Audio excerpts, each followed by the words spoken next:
بسم اللہ الرحمن الرحیم۔ قرآن سننا پوڈ کاسٹ۔ داؤد علیہ السلام جو تھے وہ تقریباً ان کے بارے میں آتا ہے کہ وہ ایک سال کے اندر تقریباً 6 مہینے روزے رکھتے تھے، اور اس میں لوگوں کو اختلافات یہ ہیں کہ کوئی کہتا ہے کہ ایک دن چھوڑ کے ایک دن رکھتے تھے، اور کوئی کہتا ہے کہ لگاتار 6 مہینے رکھتے تھے۔ اور آج کل کے دور میں ہم دیکھتے ہیں کہ لوگ روزے صرف اس وجہ سے چھوڑ دیتے ہیں کہ وہ کام پہ جا رہے ہیں، کہ میں کسی کے کارخانے میں کام کرتا ہوں، یا مجھے آج مارکیٹ جانا ہے، یا میں کسی دکان پہ کام کرتا ہوں، مجھے گرمی لگتی ہے، صرف یہ چھوٹے چھوٹے اجروں کے چکر میں اتنا بڑا اجر کھو دیتے ہیں کہ جو قیامت کو کام آنے والا ہے۔ اور آپ یہ چیز دیکھیں کہ ہم نے خود یہ چیز دیکھی کہ مارکیٹوں میں ہماری ماں بہنیں خواتین یہ مارکیٹ جائیں گی، گھومیں گی، اور وہیں کسی گول گپے والے کی ریڑھی کے پاس جا کے گول گپے کھانا شروع کر دیں گی۔ اور یہ تو بہت عام ہو چکا ہے آج کے دور میں نے دیکھی ہے کہ وہاں انہیں اس کا کوئی اندازہ نہیں کہ کسی کا روزہ بھی ہو سکتا ہے، کوئی بندہ روزے سے کسی کو روزہ زیادہ لگ رہا ہوتا ہے، کسی کو کم لگ رہا ہوتا ہے، انہیں اس کی کوئی پرواہ نہیں، انہیں اپنا کھانے پینے سے مطلب ہے۔ کم سے کم اتنا تو صبر کر لیا جائے کہ آج کے دور میں کہ رمضان کا مہینہ چل رہا ہے، تو آپ اتنا تو صبر کر لیں کہ گھر جا کے کھا لیں اگر آپ کا روزہ نہیں ہے تو۔ اس میں اتنا ہی کرنا کہ روزہ نہیں ہے تو اب میں باہر ہی کھاؤں گا، باہر ہوٹل میں بیٹھ جاؤں گا، بریانی کھاؤں گا، یہ طریقہ تو اسلام بالکل نہیں سکھاتا کہ آپ، بلکہ چھپانا آیا کہ اگر آپ نے روزہ نہیں رکھا تو کسی روزے دار کے سامنے مت کھاؤ۔ یہاں تو اور کھاتے ہیں اور چٹکارے لے کے کھاتے ہیں، بس اللہ ایسے وقت لا چکا ہے، بس کیا کہیں ایسے وقتوں کو۔ دیکھیے، سب سے پہلے تو آپ نے جو بات کہی ہے کہ ہماری خواتین شاپس میں اور ہوٹلس میں رمضان کے مہینے میں برقعے کی حالت میں گول گپے اور چاٹ اور ایکس وائی زیڈ کھا رہی ہوتی ہیں، یہ بدترین مخلوق ہے اللہ کی نظر میں، کیونکہ روزدار کو اکسانا بہت بڑا جرم ہے، بہت بڑا جرم۔ اللہ کے رسول نے فرمایا اگر تم روزے سے نہیں ہو تو بھی تم روزے جیسے ایکٹ کرو گے روزدار کے سامنے، ان کے سامنے پانی نہیں پیو گے، ان کی شرم میں۔ اگر آپ کا روزہ نہیں ہے تو آپ بند کمرے میں جا کر کھائیں بھی پئیں بھی، آپ روزدار کے سامنے کھا رہے ہیں، کس قدر بد اخلاقی والی بات ہے۔ اس کے لیے تو مجھے کسی کے حکم کی بھی کوئی خاص ضرورت نہیں ہے، مجھے تو ایسا لگ رہا ہے کہ مجھ سے اگر کوئی نہ کہے کہ روزدار کے سامنے مت کھاؤ، تب بھی میرا دماغ مجھے یہ بتا رہا ہے کہ یار ایک شخص اگر میرے سامنے بھوکا ہے تو بھی مجھے اس کے سامنے حرام خوری کی طرح سے کھانا نہیں چاہیے۔ باقی یہ جو ہماری خواتین ہیں یہ بہت بہت بڑا جرم کر رہی ہیں، اللہ ان کو ہدایت دے، ان چیزوں سے رجوع کریں، توبہ کریں، اور ایسا نہ کریں مارکیٹوں میں کھڑے ہو کے۔ اگر آپ کا روزہ نہیں ہے تو بے شک آپ پیک کروا لیں، گھر لے جا کے کھا لیں، اتنا ہی زیادہ اگر آپ کا من ہے، ویسے تو کوئی ضرورت نہیں ہے کھانے کی، کیا حاصل کھا کے۔ باقی دیکھیں آپ، رمضان کے مہینے میں جو سب سے اہم چیز سامنے آتی ہے، بخاری شریف کی حدیث ہے، انٹرنیشنل نمبرنگ کے مطابق 1903 1903، اللہ کے رسول صلی اللہ تعالیٰ علیہ وسلم فرماتے ہیں کہ جس شخص نے روزے کی حالت میں جھوٹ اور دغا بازی کو نہیں چھوڑا تو اللہ کو اس کی کوئی ضرورت نہیں ہے کہ وہ بھوکا پیاسا رہے۔ اچھا، اللہ تعالیٰ نے اس کا روزہ کنسیڈر ہی نہیں کیا، اللہ تعالیٰ کہہ رہا ہے بھوکا پیاسا مت رہے میرے لیے، یا ہوڑ کی دے دیا اللہ نے۔ تو بہت بڑی بات ہے یہ۔ اصل میں حدیث کے الفاظ پر غور کیجیے آپ کہ حدیث میں کیا کہا جا رہا ہے، جس نے روزے کی حالت میں جھوٹ اور دغا بازی کو نہیں چھوڑا۔ چھوڑا سے مراد اگر کرتا بھی ہے، پہلی بات تو بہت بڑا گناہ ہے، جھوٹ اور دغا بازی تو انسان کے اندر ہونی ہی نہیں چاہیے، جھوٹ اور دغا بازی تو انسان کے اندر ہونی ہی نہیں چاہیے، لیکن پھر بھی حدیث میں کہا جا رہا ہے کہ جس نے نہیں چھوڑا روزے کی حالت میں یہ سب، اللہ تعالیٰ اس کا روزہ کنسیڈر نہیں کرے گا، فرسٹ۔ سیکنڈ، اگر وہ چھوڑ دیتا ہے، 30 دن اس کا یہ شیڈیول چلتا ہے، نہ وہ جھوٹ بول رہا ہے، نہ وہ دھوکہ کسی کو دے رہا ہے، نہ ہاتھ سے نقصان پہنچا رہا ہے، نہ زبان سے نقصان پہنچا رہا ہے، اس کی آنکھوں میں شرم آ گئی ہے، اس کی زبان میں شرم آ گئی ہے، کیونکہ روزہ پورے جسم کا ہوتا ہے۔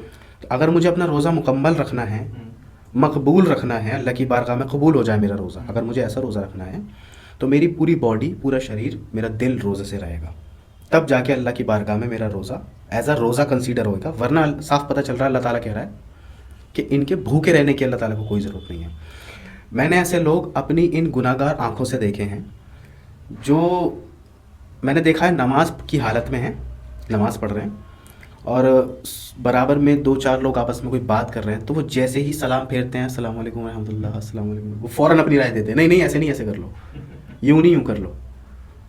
تو اتنی دغا بازی ہے عبادت کے اندر بھی، اور اتنی دغا بازی چل رہی ہے روزے کے اندر بھی، نہیں کرنی چاہیے. اگر قبول کروانا ہے تو مت کیجیے، اگر نہیں کروانا قبول، بھوکا پیاسا، اللہ تعالیٰ کہہ رہا ہے مجھے کوئی ضرورت نہیں ہے تمہارے بھوکے پیاسے رہنے کی، تو آپ اپنے معاملات ایسے ہی لے کے چلیں، جھوٹ بھی بولیں، دغا بازی بھی کریں، اللہ کو کوئی ضرورت نہیں ہے آپ کے بھوکے رہنے کی. دراصل بات ہی یہی ہے کہ رمضان تو آتا ہی زندگیاں بدلنے کے لیے، بیش کہ انسان اپنے دلوں میں تقوی، اپنے جسم میں تقوی، اپنی پوری زندگی میں تقوی اختیار کرے.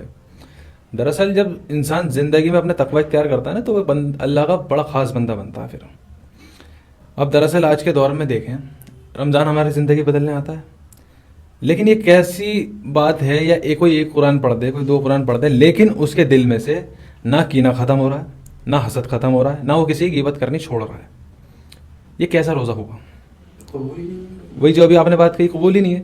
اور ان سے اگر کہو نا کہ بھائی غیبت مت کرو، حسد مت کرو، کینہ مت کرو، عبداللہ ابن مسعود کہتے ہیں کہ جب رمضان آتا تھا نا تو اگر ہمارے دلوں میں کسی کے لیے کینہ، بغض یا حسد ہوتی تھی تو ہم اسے نکال دیا کرتے تھے کہ ہمارے روزوں پہ کوئی فرق نہ پڑ جائے.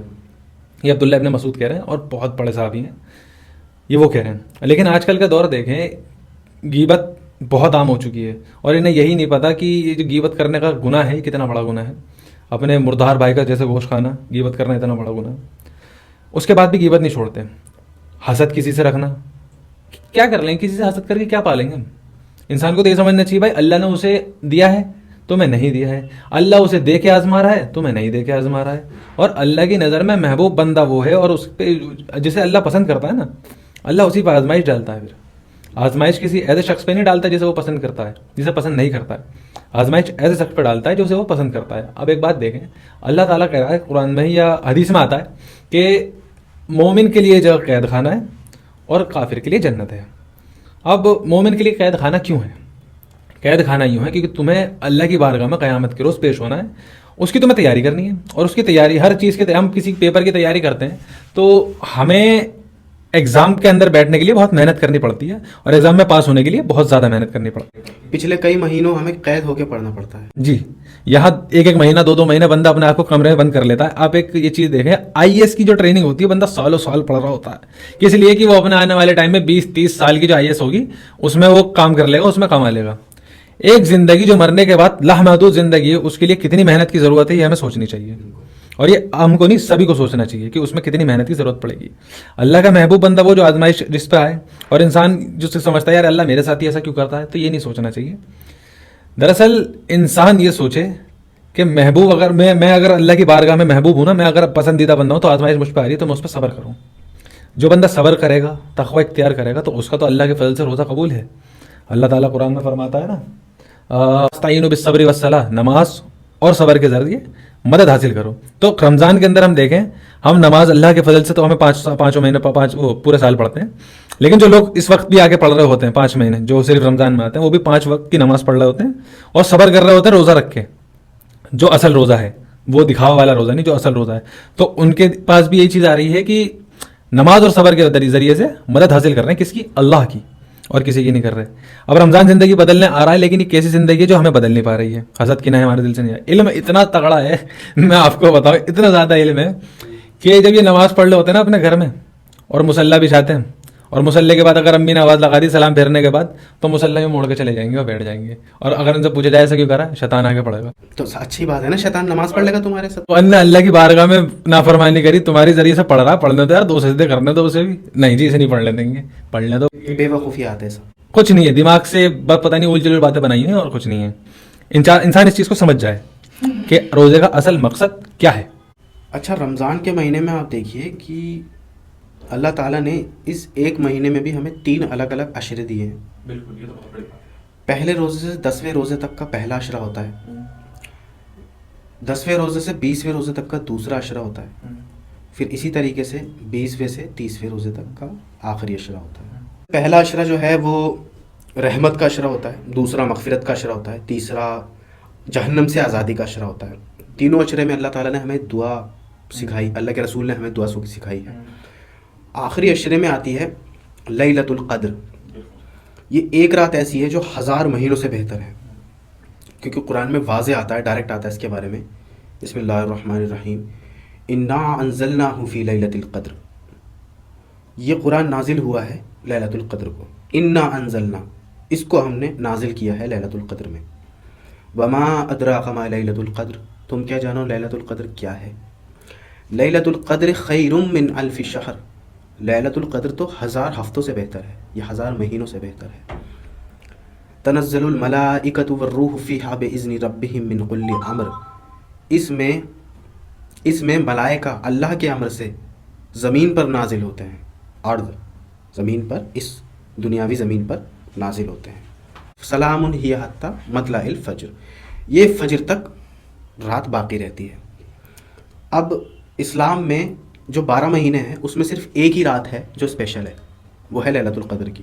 جو شب برات بنائی ہوئی ہے وہ بدعت ہے، فیک فرسٹ کاپی ہے، اس لیے اس میں کوئی بھی آپ رحمت کی چیز دیکھو. ہاں فرسٹ تو نہیں، خیر بہت ہی، وہ تو بالکل ہی پائریٹڈ کاپی ہے، میڈ بائی چائنا. تو بہرحال آپ دیکھو جو بھی چیز امت کے لوگ یا علماء سو اپنی طرف سے بدعت داخل کرتے ہیں وہ فتنہ بنتی ہے، اور جو اللہ کے رسول محمد صلی اللہ علیہ وسلم ہمیں سکھا کر کے گئے ہیں وہ ہمیشہ برکت بنی رہتی ہے. آپ نے شب برات کے اگلے دن نیوز پیپر میں اور نیوز چینلز پہ دیکھا ہوگا کہ 4 مسلمان بائک پر اسٹنٹ کرتے ہوئے مارے گئے، قبرستان میں لائٹیں لگی ہوئی ہیں، XYZ فتنے والی نیوزز، جس سے ہمارا نام بدنام ہوتا ہے، کیونکہ یہ ڈھونگ تھا، یہ بدعت تھی. اصل کیا تھی؟ لیلۃ القدر. آپ نے کبھی نہیں دیکھا ہوگا کہ لیلۃ القدر میں کوئی فتنہ کریٹ ہو رہا ہے یا کوئی اسٹنٹ ہو رہے ہیں بائکس پر، یا قبرستان کے اندر کوئی عورتیں فلمیں چل رہی ہیں اور لائٹیں لگی ہوئی ہیں، DJ لگا ہوا ہو XYZ، کیونکہ یہ ریئل تھی. ایک ہی رات ہے اور وہ لیلۃ القدر ہے. جتنی بھی حدیثیں یہ شب برات میں لا کر کے تھونپتے ہیں وہ ساری لیلۃ القدر کے لیے. پہلی بات، شب برات پر ایک ہی حدیث ہے، ام عائشہ جو روایت ہے، اور وہ حدیث بھی موضوع حدیث ہے، من گھڑن، وہ قبرستان میں تھے، اس سے بھی شب برات ثابت نہیں ہوتا ہے. اس کے بعد جو ایک قبیلے کو فرمایا کہ قبیلے کے جتنے بھیڑ ہیں اس کے بالوں کے جتنے میری امت کی مغفرت ہو جائے گی، وہ بھی شب قدر کے تعلق سے تھا. اور جب قرآن میں کسی رات کا ذکر آ جائے تو اس کی کاپی آپ حدیث میں نہیں نکال سکتے، یہ رول ہوتا ہے، محدثین کا یہ رول ہے. اور میکسیمم محدثین نے کہا ہے کہ یہ رات ہے ہی نہیں، نہ اس پر اجماع امت ہے. شیعہ حضرات ہمارے سورہ ہوتے ہیں ہمارے بھائی، اور جو مالکی ہیں وہ بھی اس رات کو اون نہیں کرتے. صرف حنفی مسلک کے کچھ لوگ ہیں جو اس رات کو اون کرتے ہیں. لیکن لیلۃ القدر پوری امت کو پتہ ہے کہ لیلۃ القدر ہی ایک اسپیشل رات ہے، اور یہ 5 راتوں میں ایک چھپی ہوئی ہے. اللہ تعالیٰ نے یہ چھپائی ہے تاکہ میرا بندہ 5 رات عبادت کرے اور میں ایک رات میں وہ مجھے مل جائے جو شب برات والا ہو. شب قدر والا جو کانسیپٹ ہے، ریئل رات ہوگی، اسے نہیں پتہ ہوگا کہ وہ وہی رات ہے، یا عبادت کر رہا ہوگا، دعائیں مانگ رہا ہوگا، نفل نماز پڑھ رہا ہوگا، قرآن کی تلاوت کر رہا ہوگا، اور میں اس کے ذریعے اس کو بخش دوں گا. یہ اللہ تعالیٰ نے ہم پہ رمضان کے مہینے میں بہت بڑی رحمت، بہت بڑی مغفرت کا ذریعہ ہمارے اوپر نازل فرمایا ہے. آپ نے شیعہ بھائیوں کا ذکر کرا ابھی، تو ان کے لیے کیا ہمارے لیے بھی بہت بڑی چیز ہے. اسی مہینے میں ہوئی تھی مولا علی کی شہادت، 21 رمضان کو ان کی شہادت ہوئی تھی. اور یہ بہت بڑا واقعہ گزرا ہے اسلامی تاریخ میں کہ ایک نبی صلی اللہ علیہ وسلم کے داماد کی ایسے شہید کر دیا گیا. اللہ کے رسول نے ان کے بارے میں فرمایا تھا کہ تیری شہادت ہی تب ہوگی جب تیرا سر سے خون جو آئے گا وہ تیری داڑھی کو رنگین کر دے گا. ایک بار کیا ہوا کہ جب حضرت فاطمہ کے پاس گئے اللہ کے رسول، اور فرمایا کہ فاطمہ تو یہ دونوں حسن اور حسین اور یہ جو سو رہا ہے یعنی مولا علی، ہم 5 جنت میں ایک ساتھ ہوں گے. سبحان اللہ. مولا علی کے بارے میں فرمایا علی تو اس پہ خوش نہیں کہ تیرا گھر میرے گھر کے سامنے ہوگا جنت میں. اتنی بڑی بڑی چیزیں، اور انہیں شہید کر دیا گیا مظلومانہ، اور سب سے مظلومانہ شہید ہوئے وہ میری نظر میں. لیکن آپ دیکھیں نا، پھر مظلومانہ شہید ہوئے ہیں لیکن اس کے ساتھ دیکھیں اللہ کو کتنے محبوب ہوں گے مولا علی کہ ان کو رمضان کے مہینے میں شہادت دی. ایک تو شہید، اوپر سے مہینہ بھی رمضان کا، اور 21واں کیونکہ وہ شب لیلۃ القدر کا تھی. تو اصل بات یہ ہے کہنے کی، اگر کسی شخص کے پاس رمضان کا مہینہ آ رہا ہے اور وہ اپنی لائف کو چینج نہیں کر پا رہا تو وہ غور و فکر کرے کہ میں روزے ٹھیک رکھ رہا ہوں یا نہیں رکھ رہا ہوں. اور اگر رمضان کے مہینے سے بھی وہ فائدہ نہیں اٹھا پایا تو پھر وہ چینجز لانے کی جو اس کی سوچ ہے کہ میں لے آؤں گا اپنے اندر چینج، وہ اس سوچ کو نکال دے. چینج نہیں کر سکتا. ایک چیز بڑی زیادہ پائی جاتی ہے آج کل کے دور میں، اور یہ رمضان میں دیکھتا ہوں ختم نہیں ہو پاتی، کیونکہ یہ ایک انسان کی فطرت بن جاتی ہے، 11 مہینوں کی عادت بن جاتی ہے. وہ ختم ہی نہیں کرنا چاہتے اس چیز کو کہ وہ روزہ رکھ کے گالیاں بکتے ہیں. ایسی بدترین زبان کا استعمال کرتے ہیں روزہ رکھ کے کہ مجھے نہیں لگتا ان کا روزہ باقی بھی رہتا ہوگا. اور یہ جو حرام ریلیشن شپ میں آئے ہوئے ہیں آج کل کے دور میں، میری نظر میں رمضان کے اندر بربادی ہوگا. یہ تو ان کی مثال بس کیسی مثال دے دی جائے یہ سمجھنا نہیں چاہتے.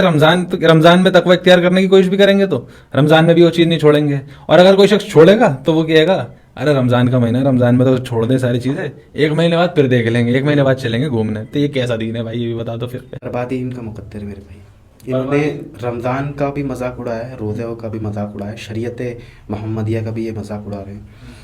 اس کے علاوہ آپ یہ دیکھیں کہ جس طریقے سے میں نے ابھی آپ کے سامنے حدیث رکھی ہے بخاری شریف کی، اللہ کے رسول نے فرمایا کہ اللہ کو کوئی ضرورت نہیں اس شخص کی بھوکے پیاسے رہنے کی جو روزے کی حالت میں بھی دغا بازی کرے، جھوٹ بولے. میں آپ کو اپنا ایکسپیرینس بتا رہا ہوں. میرا تجربہ یہ ہے، میں نے بہترین نمازی دیکھے، میں نے بہترین زکوٰۃ دینے والے دیکھے، حج کرنے والے دیکھے، عمرہ کرنے والے دیکھے، تقوی والے دیکھے، لیکن گالی نہ دینے والے میں نے بہت ہی کم دیکھے. میری چپلیں گھس گئیں ڈھونڈتے ڈھونڈتے. وہ چند ایک آدھے دکھے ہیں جن کی زندگی میں گالی نہ ہو.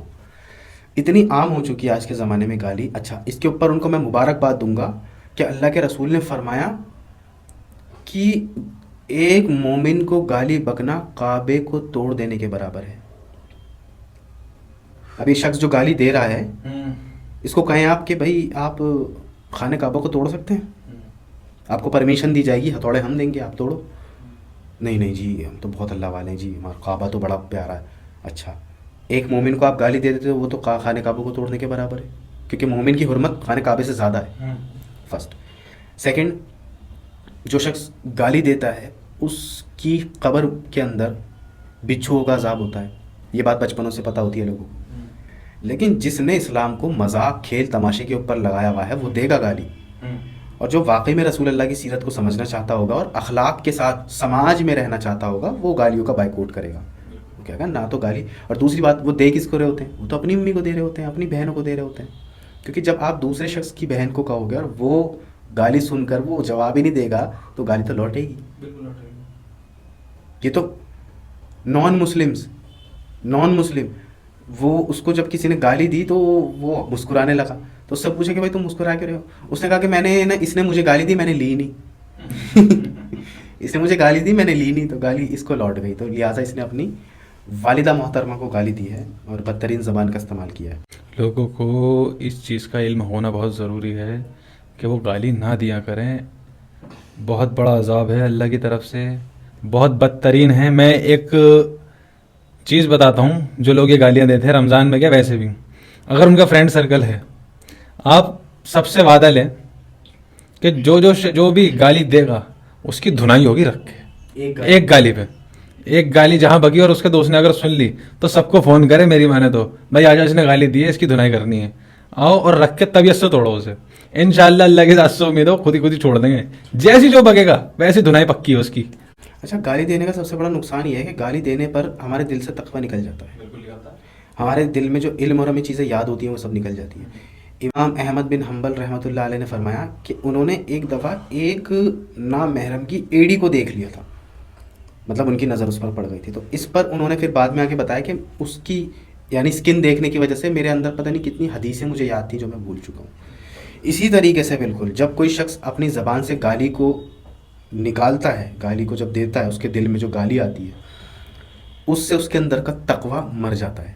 اچھا، یہ انسان ڈرتے کیوں نہیں ہے اس جگہ پہ؟ جیسے انسان ایک روزہ رکھا ہوا ہے، اب مان لیتے ہیں وہ گھر پہ اکیلا ہے، ایک ایگزامپل کے طور پہ سمجھا رہا ہے، جب اس ٹائم اس کے اندر تقویٰ دیکھے گا کہ ایک مہینہ ایسا مبارک مہینہ آیا جس میں اللہ تعالیٰ نے حلال چیزوں کو بھی ایک وقت تک کے لیے حرام کر دیا اور یہ اللہ کا حکم ہے. اور انسان کے اندر تقوی کی مقدار دیکھیں یہاں پہ ایسی ہے کہ اس کے سامنے روح افزا ہو، کولڈ ڈرنکس ہو، بریانی ہو، قورمہ ہو، زردہ ہو، وہ وقت سے پہلے وہ نہیں کھائے گا اگر اس کا روزہ ہے. یہ تقوی کی مقدار ہے اس کی اس ٹائم. اور یہ فلسفہ ہے میری نظر میں ایک کہ جو چیزیں ہیں جو اللہ نے حلال رکھی ہیں انہیں حرام کر رکھا ہے، اور جو تم برائیاں ویسے کرتے ہو وہ بھی تو اللہ نے حرام رکھی ہیں. تم اس مہینے میں ہی کیوں ایسی حرکتیں کرتے ہو؟ پھر تم باقی مہینوں میں کیوں اللہ کا حکم توڑنے کھڑے ہو جاتے ہو؟ کہنے کا مقصد یہ ہے کہ افطاری کے بعد گالی دینا جائز تو نہیں ہو جاتا. ایک یہی چیز سمجھنا نہیں چاہتا آدمی کہ جو چیز وہ کر رہا ہے وہ ایک مقدار وقت کے لیے طے نہیں ہے، وہ اس کی پوری زندگی کے لیے طے ہے. یہ تھوڑی ہے کہ رمضان آپ نے کیا کہتے ہیں افطاری کھولی اور اللہ سو گیا اب کہ نہیں اب تو میں جب سحری میں اب میں سحری میں اٹھوں اب تمہیں جو کرنا تم کر لو. یا ایسا نہیں ہے کہ 1 مہینے کے لیے اللہ جاگتا ہے اور پھر 11 مہینے کے لیے سو جاتا ہے, ایسا بھی نہیں ہے. اللہ تو نیند سے پاک ہے, اونگ سے بھی پاک ہے.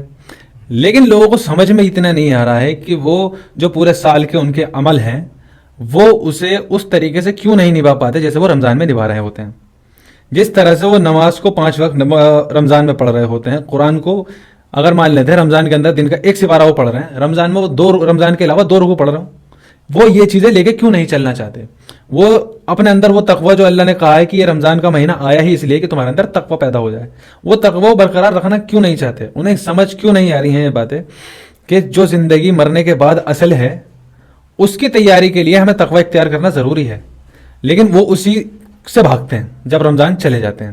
ایک اس کی بڑی وجہ دیکھو یہ ہے کہ جب رمضان کا مہینہ آتا ہے تو ہمارے اندر جوش آتا ہے, تو جو پبلک ہوتی ہے نا یہ جذبات میں آتی ہے مسجد کے اندر, اور یہ ان کے جذبات ہوتے ہیں کہ چھت تک صفیں خالی نہیں ہوتی ہیں. 10ویں روزے کے بعد جذبات والے مر جاتے ہیں, وہ مسجد آنا چھوڑ دیتے ہیں, تراویح جو پڑھ رہے ہوتے ہیں پہلی صف میں وہ غائب ہو جاتے ہیں. پھر 11واں 12واں جو دوسرا عشرہ آتا ہے, دوسرے عشرے میں وہ لوگ کھڑے رہتے ہیں جن کے اندر جذبات اور زیادہ تھے. 20ویں روزے کے بعد وہ بھی غائب ہو جاتے ہیں. 30ویں روزے تک وہ کھڑے ہوتے ہیں جنہوں نے یہ سوچ رکھا ہے کہ رمضان میں مغفرت کروا کے ہی جانا ہے, عید کے بعد واپس وہ سب شروع کر دینا ہے, یعنی دھوکہ. وہ عید تک رکتے ہیں, لیکن عید کے بعد 3-4 دن بعد جو فجر میں مسجد میں بھیڑ ہوتی ہے, صرف 5-6 لوگ فجر میں, وہ اصل میں کہہ رہے ہوتے ہیں کہ نہیں یار یہ جو شریعت رمضان میں تھی یہ تو پورے سال ہے ہمارے اوپر. گالی نہ دینا روزے کی حالت میں نہیں, گالی نہ دینا پوری زندگی. دھوکے بازی نہ کرنا روزے کی حالت میں نہیں, دھوکے بازی نہ کرنا پوری زندگی. جھوٹ نہ بولنا, حسد نہ کرنا پوری زندگی, روزے کی حالت میں نہیں. روزہ تو ٹریننگ کا مہینہ اللہ تعالیٰ نے دیا ہے, لعلکم تتقون, تاکہ تم تقوی اختیار کر سکو. اس 1 مہینے کی زندگی کو اس 1 مہینے کے کورس کو پوری زندگی لے کے چل سکو. یہ اللہ تعالیٰ نے ہمیں اتنا بہترین کورس دیا اور فرمایا ہے لعلکم تتقون. یہ رمضان کا اصل کانسیپٹ ہے, اور اس سے انسان رمضان کا فائدہ اٹھا سکتا ہے, اپنی زندگی کو چینج کر سکتا ہے. وما علینا الا البلاغ المبین. صدق اللہ العظیم.